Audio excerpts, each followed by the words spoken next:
जय हिंद दोस्तों, मैं हूं आपका दोस्त के बी। और आज की इस वीडियो में हम 2021 में जो भी आपके रिपोर्ट और सूचकांक जारी किए गए हैं उन सभी से संबंधित जो भी महत्वपूर्ण प्रश्न आपकी परीक्षाओं में पूछे जा सकते हैं उन सभी प्रश्नों को हम लोग डिस्कस करेंगे। तो 2021 के लिए हम लोग टॉपिक वाइज करंट अफेयर को डिस्कस कर रहे थे। उसी क्रम में 2 वीडियो में ऑलरेडी अपलोड कर चुका हूं, जिनकी लिंक आपको ऊपर आई बटन पर मिल जाएगी, तो वहां से आप उन वीडियो को देख सकते हैं। और वीडियो अगर आपको पसंद आता है तो इसे लाइक करने के साथ अपने दोस्तों के साथ में शेयर करना बिल्कुल भी मत भूलिएगा। तो चलिए अब हम वीडियो की शुरुआत करते हैं। पहला प्रश्न है कि जनवरी 2021 में जारी हेनले पासपोर्ट इंडेक्स में हमारा देश किस स्थान पे रहा है? तो हमारा देश इसमें रहा है 85वें स्थान पे, यानी कि इस प्रश्न का ऑप्शन।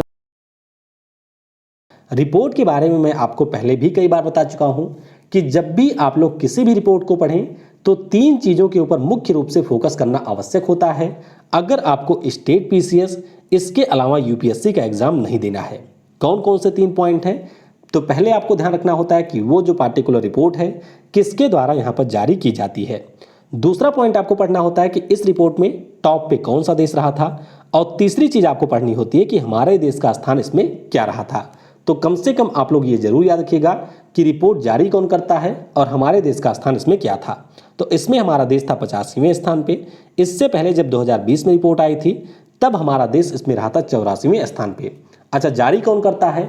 तो हेनले एंड पार्टनर्स के द्वारा जो इंटरनेशनल एयर ट्रांसपोर्ट एसोसिएशन है मॉन्ट्रियल में, उसके डेटा पर इसको जारी किया जाता है। इस रिपोर्ट में इसको देखा जाता है कि किस देश का पासपोर्ट लेकर के कितने देशों में आप वीजा फ्री एंट्री कर सकते हैं। तो हमारे देश का अगर आपके पास में पासपोर्ट है तो आप 58 देशों में जा सकते हैं। जापान का अगर आपके पास में पासपोर्ट है तो आप 191 देशों में जा सकते हैं, इसीलिए जापान है शीर्ष पर। और सिंगापुर यहाँ पर दूसरे स्थान पर रहा है। सीरिया यानी कि जो बम बनाने वाला देश है ये यहाँ पर सबसे निचले पायदान पर रहा है। अगला प्रश्न है कि हाल ही में जारी लोकतंत्र सूचकांक 2020 में हमारा देश किस स्थान पे रहा है? तो हमारा देश इसमें रहा है 53वें स्थान पे, यानी कि सी हो जाएगा इस प्रश्न का करेक्ट। अब इसके बारे में आपको ध्यान रखना है कि यूके की एक संस्था है जिसका नाम है इकोनॉमिस्ट इंटेलिजेंस यूनिट। इसका हेडक्वार्टर आपको लंदन में मिलेगा। तो उसके द्वारा रिपोर्ट जारी किया जाता है। अब इसमें भी जो देश होते हैं उनको 10 में से दिया जाता है नंबर। तो हमारे देश का नंबर यहाँ पर था 6.61 और इसीलिए हमारा देश रहा है 53वें स्थान पे। पिछले साल हमारा देश रहा था 51वें स्थान पे। अच्छा, सबसे पहले स्थान पे कौन है? तो नॉर्वे यहाँ पर पहले स्थान पे, यानी कि सबसे बढ़िया लोकतंत्र जो है वह दुनिया में आपको नॉर्वे में देखने को मिलेगा। अगला प्रश्न है कि मार्च 2021 में जारी आर्थिक स्वतंत्रता सूचकांक में भारत किस स्थान पे रहा है? तो हम यहाँ पर हैं 121वें स्थान पे, यानी कि इस प्रश्न का ऑप्शन नंबर 122वें स्थान पे। तो इस प्रश्न का ऑप्शन नंबर सी यहाँ पर हो जाएगा करेक्ट। अब रिपोर्ट के बारे में आपको यहाँ पर यह ध्यान रखना है कि हेरिटेज फाउंडेशन के द्वारा यहाँ पर 184 देशों के आधार पर इसे जारी किया गया। हमारा देश 121वें स्थान पर रहा है, लेकिन अगर हम लोग एशिया पैसिफिक रीजन की बात करते हैं तो इसमें जो भी आपके 40 देश थे उसमें हमारा देश है 26वें स्थान पे। और सिंगापुर इस रिपोर्ट में रहा है पहले स्थान पर। हेरिटेज फाउंडेशन की बात करें तो ये आपकी यूएसए की एक संस्था है। अगला प्रश्न है कि मार्च 2021 में जारी विश्व प्रसन्नता सूचकांक में हमारा देश किस स्थान पर रहा है? तो पिछले साल की तुलना में इस साल हमारा देश थोड़ा ज़्यादा खुश रहा है, यानी कि हम आ गए हैं 139वें स्थान पे। तो इस प्रश्न का ऑप्शन नंबर यहाँ पर ए हो जाएगा करेक्ट। अच्छा, इससे पहले आपको याद होगा कि हमारा देश था 144वें स्थान पे, यानी कि पिछले साल, और इस साल हम लोगों ने 5 पायदान की यहाँ पर छलांग लगा ली है। तो United nation sustainable development solution network के द्वारा रिपोर्ट को जारी किया जाता है। और दुनिया का जो सबसे यहाँ पर खुशहाल देश है वो आपका है फिनलैंड। और याद रखिएगा जो हमारा पड़ोसी है यानी कि बांग्लादेश, जिसकी पर कैपिटा आय हमसे ज़्यादा हो गई है, वो भी हमसे ज़्यादा खुश है। और सबसे महत्वपूर्ण बात है कि पाकिस्तान जो हमारा परम शत्रु देश है वो भी यहाँ पर हमसे बहुत ज़्यादा खुश है। अब रिपोर्ट किस आधार पर जारी किया गया वो मैं नहीं बता सकता हूँ, लेकिन हमारा देश यहाँ पर 139वें स्थान पे रहा है। अगला प्रश्न है कि WEF के द्वारा जारी वैश्विक जेंडर गैप रिपोर्ट में हमारा देश किस स्थान पे रहा है? तो हमारा देश इसमें रहा है 140वें स्थान पे, यानी कि इस प्रश्न का ऑप्शन नंबर बी हो जाएगा करेक्ट। तो WEF यानी कि वर्ल्ड इकोनॉमिक फोरम के द्वारा 156 देशों के आधार पर इसको जारी किया गया। आर्थिक अवसर, स्वास्थ्य, शिक्षा और राजनीतिक नेतृत्व किस प्रकार का है, इन सभी को ध्यान में रखते हुए रिपोर्ट को यहाँ पर तैयार किया है। 2020 में हमारा देश 112वें स्थान पे था और अब हम लोग आ गए हैं 140वें स्थान पे। आइसलैंड ने लगातार 12वीं बार इसको यहाँ पर टॉप किया है। अगला प्रश्न है कि इकोनॉमिक इंटेलिजेंस यूनिट के द्वारा जारी समावेशी इंटरनेट सूचकांक में हमारा देश किस स्थान पे रहा है। तो पिछले साल इसमें भी हम थे 46वें स्थान पे और अब हम लोग आ गए हैं 3 पायदान नीचे, यानी कि 49वें स्थान पर। तो इस प्रश्न का ऑप्शन नंबर आपका ए हो जाएगा करेक्ट। अच्छा, 4 पैरामीटर होते हैं जिनके आधार पर इसको जारी किया जाता है। तो भारत इससे पहले 46वें स्थान पे था, अब 49वें पे आ गया है। टॉप 3 नेशन की बात करते हैं तो स्वीडन यहाँ पर पहले, यूएसए दूसरे और स्पेन रहा है तीसरे स्थान पर। अगला प्रश्न है कि जनवरी 2021 में जारी भ्रष्टाचार धारणा सूचकांक में हमारा देश किस स्थान पर रहा है। तो इसमें भी हम लोग 6 पायदान चले गए हैं नीचे, यानी कि भ्रष्टाचार जो हमारे देश में है वो इस समय पहुंच रहा है धीरे धीरे और आगे। तो अब हमारा देश इसमें है 80वें स्थान पे, यानी कि इस प्रश्न का ऑप्शन नंबर आपका डी हो जाएगा करेक्ट। ट्रांसपेरेंसी इंटरनेशनल जो कि जर्मनी की एक संस्था है उसके द्वारा रिपोर्ट जारी किया गया, हमारा देश 80वें से पहुंच चुका है 86वें स्थान पे। न्यूजीलैंड और डेनमार्क ये दुनिया में सबसे कम भ्रष्ट देश हैं और अगर हम लोग बात करते हैं सोमालिया और दक्षिण सूडान की तो ये हमसे भी बहुत ज़्यादा भ्रष्ट देश हैं। अगला प्रश्न है कि मार्च 2021 में जारी क्वैकक्वारेली साइमंड वर्ल्ड यूनिवर्सिटी रैंकिंग में भारतीय संस्थानों में किसने प्रथम स्थान प्राप्त किया। तो पहला स्थान यहाँ पर मिला है आईआईटी बॉम्बे को, यानी कि इस प्रश्न का ऑप्शन नंबर ए हो जाएगा करेक्ट। अब ज़्यादा खुश होने की आवश्यकता नहीं है, हमारे देश में ये रहा है पहले स्थान पे। दुनिया में अगर हम लोग बात करते हैं तो ये आपका है 172वें स्थान पे। किस पे है? 172वें स्थान पे ये रहा है। वहीं पर दुनिया का जो सबसे टॉप इंस्टीट्यूट है उसका नाम है MIT, यानी कि मैसाचुसेट्स इंस्टीट्यूट ऑफ टेक्नोलॉजी, और ये लगातार 9वें साल यहाँ पर शीर्ष पर रहा है। अगला प्रश्न है कि भारत सरकार के द्वारा जारी नगर पालिका प्रदर्शन सूचकांक यानी कि म्युनिसिपैलिटी परफॉर्मेंस इंडेक्स में 10 लाख से अधिक आबादी वाले शहरों में कौन सा शहर रहा है पहले स्थान पर। तो ये वही शहर है जो कि हमारे देश का पिछले 4 सालों से सबसे स्वच्छ शहर रहा है। नाम इसका है इंदौर, यानी कि इस प्रश्न का ऑप्शन नंबर आपका डी हो जाएगा करेक्ट। तो आवास और शहरी मामलों के मंत्रालय के द्वारा इसको जारी किया गया। 2 कैटेगरी में यहाँ पर शहरों की रैंकिंग दी गई थी। पहली कैटेगरी थी 1 मिलियन से कम आबादी और दूसरी कैटेगरी यहाँ पर थी 1 मिलियन से ज़्यादा आबादी वाली। तो 1 मिलियन से ज़्यादा की बात करते हैं तो इंदौर पहले, सूरत दूसरे और भोपाल रहा था तीसरे स्थान पे। 1 मिलियन से अगर हम लोग कम की बात करते हैं तो नई दिल्ली नगर पालिका परिषद यहाँ पर पहले स्थान पे रहा है। अगला प्रश्न है कि मार्च 2021 में भारत विदेशी मुद्रा के भंडार वाले देशों की सूची में किस स्थान पे पहुंच गया। तो हम यहाँ पर हैं 4थे स्थान पे, यानी कि इस प्रश्न का ऑप्शन नंबर आपका डी हो जाएगा करेक्ट। तो इसके बारे में आपको याद रखना है। अच्छा, सबसे ज़्यादा यहाँ पर विदेशी मुद्रा बटोरा किसने है? तो वो बटोरा है चाइना ने। दूसरे स्थान पे है जापान और तीसरे स्थान पे है स्विट्जरलैंड। हमने पीछे किसको छोड़ा था? तो हमने रसिया को यहाँ पर पीछे छोड़ा था। अगला प्रश्न है कि मार्च 2020 में जारी रिपोर्ट के अनुसार दुनिया का सबसे प्रदूषित शहर कौन रहा। तो यहाँ पर सबसे प्रदूषित जो शहर है उसका नाम है शिनजियांग, जो कि आपको मिलेगा चाइना में। उसके बाद में जितने भी शहर हैं वह हमारे देश के रहे हैं, इसके बारे में भी आपको याद रखना है। गाजियाबाद हमारे देश का सबसे यहाँ पर प्रदूषित शहर रहा है और दुनिया की सबसे प्रदूषित राजधानियों की बात करते हैं तो वह भी हमारा देश की राजधानी है दिल्ली। तो ये पॉइंट आपको ध्यान रखना है। दिल्ली वैसे ओवरऑल रहा है 10वें स्थान पर। अगला प्रश्न है कि मार्च 2021 में जारी रिपोर्ट के अनुसार कौन सा देश भारत को कच्चे तेल के निर्यात में दूसरे स्थान पे आ गया है। यानी कि अब हम लोग दूसरे नंबर पे सबसे ज़्यादा तेल किससे खरीदते हैं? तो ये हम जापान से नहीं खरीदते हैं, आपको लगेगा जापान से लेते हैं, तो यहाँ पर हम लोग सबसे ज़्यादा तेल खरीदते हैं किससे? अमेरिका से। तो इस प्रश्न का ऑप्शन नंबर सी हो जाएगा करेक्ट। तो अमेरिका ने यहाँ पर सऊदी अरब को पीछे कर दिया है और सऊदी अरब अब चला गया है यहाँ पर 4थे स्थान पे। नाइजीरिया आ गया है तीसरे स्थान पर। तो सबसे ज़्यादा हम लोग तेल खरीदते हैं इराक से, काफ़ी समय से इराक ही नंबर 1 पर है। और ध्यान रखिएगा अब अमेरिका यहाँ पर आ गया है दूसरे स्थान पर। अगला प्रश्न है कि सिप्री के द्वारा जारी रिपोर्ट के अनुसार कौन सा देश सैन्य खर्च के मामलों में शीर्ष स्थान पे है। यानी कि Stockholm International Peace Research Institute के द्वारा रिपोर्ट को जारी किया गया और सबसे ज़्यादा खर्चा कौन करता है? तो ये करेगा अमेरिका। तो ए हो जाएगा करेक्ट। दूसरे स्थान पे है चाइना और तीसरे स्थान पे हमारा देश यहाँ पर है भारत। तो ये आपको याद रखना है कि तीसरे स्थान पे हमारा देश इसमें रहा है। अगला प्रश्न है कि WEF के द्वारा जारी वैश्विक जेंडर गैप रिपोर्ट में भारत किस स्थान पर रहा है? तो हम लोग यहाँ पर हैं 140वें स्थान पर, यानी कि इस प्रश्न का ऑप्शन नंबर आपका बी हो जाएगा करेक्ट। वैसे ये प्रश्न हम लोग डिस्कस कर चुके हैं, तो ये आपको याद रखना है।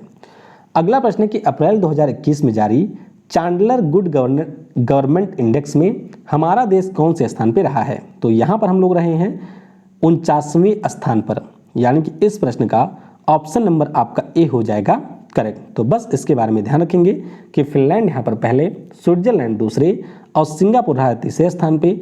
104 देशों की यहाँ पर रैंकिंग थी और हमारा देश भारत यहाँ पर सबसे निचले पायदान पे रहा है, यानी कि हम रहे हैं इसमें 49वें स्थान पर। अगला प्रश्न है कि अप्रैल 2021 में फोर्ब्स के द्वारा जारी विश्व के अरबपतियों की सूची में कौन रहा है शीर्ष पर?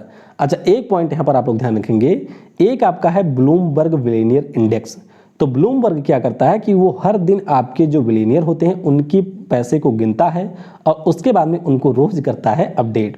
लेकिन आपको फोर्ब्स वाले के बारे में ध्यान रखना है। तो फोर्ब्स ने अभी अप्रैल में जारी की थी, दुनिया के जो यहाँ पर 100 अरबपति थे, 10 अरबपति थे, तो इनमें आपके शीर्ष स्थान पे है जेफ बेजोस, यानी कि इस प्रश्न का ऑप्शन नंबर यहाँ पर बी हो जाएगा करेक्ट। वैसे वर्तमान की बात करें तो शायद बर्नार्ड अर्नॉल्ड, जो कि आपके यूरोप के सबसे धनी व्यक्ति थे, उन्होंने जेफ बेजोस को छोड़ दिया है पीछे। तो फिलहाल के लिए फोर्ब्स वाला आप ध्यान रखेंगे कि जेफ बेजोस यहाँ पर हैं पहले स्थान पर। अच्छा, इलोन मस्क के बारे में भी आपको याद रखना है, इन्होंने जनवरी महीने में जेफ बेजोस को यहाँ पर पीछे छोड़ दिया था। तो ये सारी चीज़ें आपको थोड़ा सा याद रखनी है। अच्छा, हमारे यहाँ के जो अडानी साहब हैं, यानी कि मोदी के जो प्रिय हैं, वो भी यहाँ पर एशिया के दूसरे सबसे धनी व्यक्ति बन गए थे और चीन वाले व्यक्ति को इन्होंने छोड़ दिया था पीछे। अच्छा, चीन वाले कौन हैं जो कि सबसे धनी थे अभी तक, उनके बारे में आप नीचे कमेंट में बताइएगा। अगला प्रश्न है कि जनवरी 2021 में जारी एशिया प्रशांत पर्सनलाइज्ड हेल्थ इंडेक्स में भारत की कौन सी रैंक रही है? तो हमारा देश इसमें था 10वें स्थान पर, यानी कि इस प्रश्न का ऑप्शन नंबर ए हो जाएगा करेक्ट। तो ये जो रिपोर्ट है उसको इकोनॉमिक इंटेलिजेंस यूनिट के द्वारा Copenhagen institute for future studies और रोज के साथ में मिलकर के जारी किया गया। सिंगापुर इसमें रहा है पहले स्थान पे और हमारा देश इसमें 10वें स्थान पे रहा है। अगला प्रश्न है कि 16वें ग्लोबल क्लाइमेट रिस्क इंडेक्स में हमारा देश किस स्थान पे रहा है? तो हम रहे हैं 7वें स्थान पे, यानी कि इस प्रश्न का ऑप्शन नंबर आपका बी हो जाएगा करेक्ट। तो जर्मनी की जो थिंक टैंक है, यानी कि जर्मन वॉच, उसके द्वारा इसे जारी किया गया। मोजाम्बिक सबसे ज़्यादा प्रभावित रहा है, जिम्बाब्वे दूसरे और बहामास यहाँ पर तीसरे स्थान पर रहा है। अगला प्रश्न है कि जनवरी 2021 में जारी इंडियन इनोवेशन इंडेक्स 2020 के दूसरे संस्करण में किस राज्य ने यहाँ पर शीर्ष स्थान प्राप्त किया है? तो इनोवेशन की बात करते हैं तो सबसे ज़्यादा आपको मिलेगा कर्नाटक में, यानी कि बी हो जाएगा यहाँ पर करेक्ट। तो नीति आयोग के द्वारा ये रिपोर्ट जारी की जाती है। कर्नाटक आपका है पहले, महाराष्ट्र है दूसरे और तमिलनाडु है तीसरे स्थान पे। अच्छा, हमारा जो पड़ोसी है बिहार, ये इसमें रहा है सबसे निचले पायदान पे। अगला प्रश्न है कि इंडिया जस्टिस रिपोर्ट 2020 में कौन सा राज्य रहा है शीर्ष पर? तो ये रिपोर्ट भी इसी साल जारी की गई और इसमें आपका महाराष्ट्र है शीर्ष पर, यानी कि इस प्रश्न का ऑप्शन नंबर बी हो जाएगा करेक्ट। अब रिपोर्ट से ही आप समझ सकते हैं इसका नाम है इंडिया जस्टिस रिपोर्ट, यानी कि लोगों को न्याय देने के मामले में कौन सा राज्य है पहले स्थान पर, इसके ऊपर इसे जारी किया गया और महाराष्ट्र यहाँ पर रहा है पहले स्थान पर। हालांकि यहाँ पर जो रिपोर्ट थी उसको 2 कैटेगरी में जारी किया गया। एक तो हमारे उन राज्यों की कैटेगरी थी जहाँ की जनसंख्या 1 करोड़ से ऊपर थी और दूसरी हमारी उन राज्यों की कैटेगरी थी जहाँ की जनसंख्या 1 करोड़ से नीचे थी। तो महाराष्ट्र तो रहा है 1 करोड़ से ज़्यादा वाले में पहले स्थान पे, जहाँ पर हमारा जो राज्य है उत्तर प्रदेश, ये रहा है सबसे निचले पायदान पे, क्योंकि यहाँ पर अगर आप सरकार के खिलाफ थोड़ा सा भी बोलेंगे तो आपको बंद कर दिया जाता है जेल में और NSA वगैरह भी आपके ऊपर लग जाता है। तो न्याय कहाँ मिलेगा ये आप खुद ही सोच सकते हैं। और 1 करोड़ से कम जनसंख्या की बात करते हैं तो इसमें आपका त्रिपुरा रहा है पहले स्थान पर। अगला प्रश्न है कि 2021 के जो गणतंत्र दिवस के परेड में झांकी निकाली गई थी राज्यों के द्वारा, तो इसमें किसको मिला था पहला पुरस्कार? तो वैसे ये पुरस्कार का प्रश्न है, लेकिन 3 कैटेगरी में यहाँ पर दिया जाता है, यानी कि 3 लोगों को दिया जाता है। तो आपकी रिपोर्ट में भी पढ़ सकते हैं इसे। तो उत्तर प्रदेश की झांकी को यहाँ पर सबसे बेहतरीन पुरस्कार मिला था, यानी कि डी होगा करेक्ट। अच्छा, असम को आपके मिला था 2020 वाले में, तो कंफ्यूज बिल्कुल मत होइएगा, 2020 में था असम और उत्तर प्रदेश को मिला है 2021 में। और बात करते हैं तो उत्तर प्रदेश की झांकी पहले स्थान पर रही, त्रिपुरा रहा यहाँ दूसरे स्थान पे और उत्तराखंड यहाँ पर रहा है तीसरे स्थान पर। अगला प्रश्न है कि मार्च 2020 में जारी रिपोर्ट के अनुसार विश्व की सबसे ताकतवर सेना में भारत किस स्थान पे है? तो सबसे ताकतवर सेना में हम लोग हैं यहाँ पर तीसरे स्थान पर, यानी कि इस प्रश्न का ऑप्शन नंबर आपका बी हो जाएगा करेक्ट। तो ये जो रिपोर्ट है उसको डिफेंस वेबसाइट मिलिट्री डायरेक्ट के द्वारा जारी किया गया। चीन के पास में इस समय दुनिया की सबसे मजबूत सेना है, ऐसा इस रिपोर्ट में बताया गया। अमेरिका है दूसरी और रूस यहाँ पर है तीसरे स्थान पर। तो ये आपको अच्छे से याद रखना है। अगला प्रश्न है कि मई 2021 में जारी ग्लोबल प्राइम रेजिडेंशियल इंडेक्स में दिल्ली कौन से स्थान पे है? तो दिल्ली इसमें रहा है 32वें स्थान पे, यानी कि इस प्रश्न का ऑप्शन नंबर बी आपका हो जाएगा करेक्ट। तो लंदन की एक संस्था है जिसका नाम है नाइट फ्रैंक, उसके द्वारा यहाँ पर रिपोर्ट को जारी किया गया। टॉप 3 शहरों की बात करते हैं तो तीनों आपके चाइना के हैं। पहले पे है शेंजेन, दूसरे पे है संघाई और तीसरे पे आपका ग्वांगझो। दिल्ली 32वें स्थान पे इसमें रहा है। अगला प्रश्न है कि फॉर्च्यून के द्वारा जारी विश्व के महानतम नेता 2021 की सूची में कौन रहा है शीर्ष पर? तो यहाँ पर शीर्ष पर रही हैं जैसिंडा अर्डन, जो कि न्यूजीलैंड की इस समय है पीएम। तो इस प्रश्न का ऑप्शन नंबर सी हो जाएगा करेक्ट। तो आप सभी को ये याद रखना है कि कोविड-19 महामारी के दौरान जो भी यहाँ पर लीडर के द्वारा आगे बढ़ करके बेहतर कार्य किया गया उसके आधार पर रिपोर्ट को जारी किया गया है। और हैरानी वाली बात तो आपकी ये है कि यहाँ पर जो भी 50 लोगों की सूची है उनमें सिर्फ आपको एक राजनेता मिलेंगी और वो है जैसिंडा अर्डन। यानी कि आप कह सकते हैं पूरी दुनिया में जितनी भी सरकारें हैं उनमें केवल न्यूजीलैंड की सरकार ने सबसे अच्छा काम किया है। तो ये है पहले स्थान पे। और हमारे यहाँ पे जो दारू वाला है जो हमारे पूना वाला है आधार पूना वाला, ये इसमें 10वें स्थान पे रहे हैं। तो इनके बारे में भी आपको याद रखना है। सीरम इंस्टीट्यूट ऑफ इंडिया के इस समय ये है सीईओ, लेकिन इनको भी इतनी ज़्यादा धमकी मिल गई कि ये देश छोड़ करके इस समय चले गए हैं लंदन। अगला प्रश्न है कि पर्यावरण जोखिम आउटलुक 2021 के अनुसार सबसे ज़्यादा कौन सा शहर प्रभावित है? तो आपको याद रखना है कि सबसे ज़्यादा प्रभावित शहर है यहाँ पर जकार्ता, यानी कि इस प्रश्न का ऑप्शन नंबर डी हो जाएगा करेक्ट। तो वेरिस मैपलक्रॉफ्ट के द्वारा यहाँ पर इन शहरों की सूची जारी की गई। हमारे देश के 43 शहर हैं जो कि सबसे ज़्यादा जलवायु परिवर्तन से प्रभावित होने वाले शहर हैं। इंडोनेशिया की जो राजधानी है जकार्ता, ये पहले स्थान पे है, दिल्ली है दूसरे और चेन्नई इसमें रही है तीसरे स्थान पर। अच्छा, स्कॉटलैंड का जो ग्लासगो है जहाँ पर इस साल COP26 होना है वो आपका रहा है पहले स्थान पर, यानी कि दुनिया का सबसे सुरक्षित शहर रहा है। मई 2021 में housing.com के द्वारा जारी रिपोर्ट के अनुसार स्वास्थ्य इंफ्रास्ट्रक्चर में कौन सा शहर पहले स्थान पे है? तो ये बहुत महत्वपूर्ण रिपोर्ट नहीं है। फिलहाल आप ध्यान रखेंगे कि पुणे यहाँ पर है पहले स्थान पर, तो ए हो जाएगा यहाँ पर करेक्ट। अगला प्रश्न है कि मई 2021 में जारी रिपोर्ट के अनुसार renewable energy country attractiveness index में हमारा देश किस स्थान पर रहा है? तो हम लोग इसमें रहे हैं तीसरे स्थान पर, यानी कि इस प्रश्न का ऑप्शन नंबर सी हो जाएगा करेक्ट। इस रिपोर्ट को Ernst and Young Global Limited के द्वारा जारी किया गया। अमेरिका इसमें है पहले, चीन दूसरे और भारत तीसरे स्थान पर। अगला प्रश्न है कि मई 2021 में जारी स्मार्ट सिटी मिशन के क्रियान्वयन में कौन सा राज्य शीर्ष स्थान पे है? तो शीर्ष स्थान पे यहाँ पर रहा है झारखंड, यानी कि बी हो जाएगा करेक्ट। अच्छा, ये बात हुई है तो आपको ध्यान रखना है कि आयुष्मान भारत प्रधानमंत्री जन आरोग्य योजना के कार्यान्वयन के ऊपर भी रिपोर्ट जारी की गई और उसको इम्प्लीमेंट करने में कर्नाटक राज्य रहा है पहले स्थान पर। तो ये भी आपको याद रखना है, स्मार्ट सिटी में झारखंड और आयुष्मान भारत में रहा है कर्नाटक। अगला प्रश्न है कि भारत सरकार के द्वारा जारी रिपोर्ट के अनुसार वित्तीय वर्ष 2020-21 में भारत को किस देश से सबसे ज़्यादा FDI मिला है? तो सबसे ज़्यादा हमको कहाँ से मिला है? तो ये मिला है सिंगापुर से। हमेशा की तरह सिंगापुर ही शीर्ष पर है, लेकिन मॉरिशस को पीछे छोड़ करके अमेरिका दूसरे स्थान पे है और मॉरिशस है यहाँ पर तीसरे स्थान पे। सबसे ज़्यादा जो हमको FDI मिला है वो मिला है आपके कंप्यूटर और हार्डवेयर सेक्टर में। इसके अलावा आपको ध्यान रखना है कि सबसे ज़्यादा जो FDI है वो आपके गुजरात राज्य को मिला है। अच्छा, रिपोर्ट आपकी इसलिए इतना ज़्यादा महत्वपूर्ण है क्योंकि हमारे यहाँ की सरकार के द्वारा इसको जारी किया गया है, यानी कि वाणिज्य और उद्योग मंत्रालय, जिसके मंत्री हैं पीयूष गोयल साहब, उसके द्वारा इस रिपोर्ट को जारी किया गया। अगला प्रश्न है कि विश्व बैंक के देशों द्वारा प्राप्त प्रेषित धन के ऊपर जारी रिपोर्ट में कौन सा देश यहाँ पर पहले स्थान पर रहा है? तो सबसे ज़्यादा जो रेमिटेंस है वो मिलता है हमारे देश भारत को, यानी कि इस प्रश्न का ऑप्शन नंबर आपका डी हो जाएगा करेक्ट। तो याद रखिएगा कि वर्ष 2020 में हमारे देश को मिला है 83 बिलियन डॉलर का रेमिटेंस, और जो हमारा पड़ोसी है यानी कि चाइना, उसको मिला है 59.5 बिलियन डॉलर, और मैक्सिको यहाँ पर रहा है तीसरे स्थान पे। अच्छा, सबसे ज़्यादा रेमिटेंस जाता किस देश से है?